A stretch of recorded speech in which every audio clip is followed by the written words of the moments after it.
The snoring blueberry.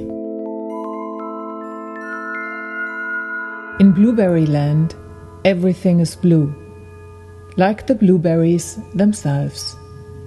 They are glow-baited and roll happily around.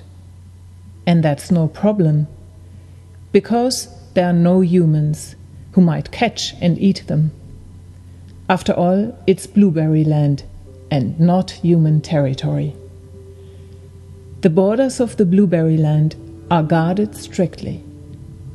There might be other beings no one knows of, and no one knows how they might or could look like. But if they exist, they might be very dangerous.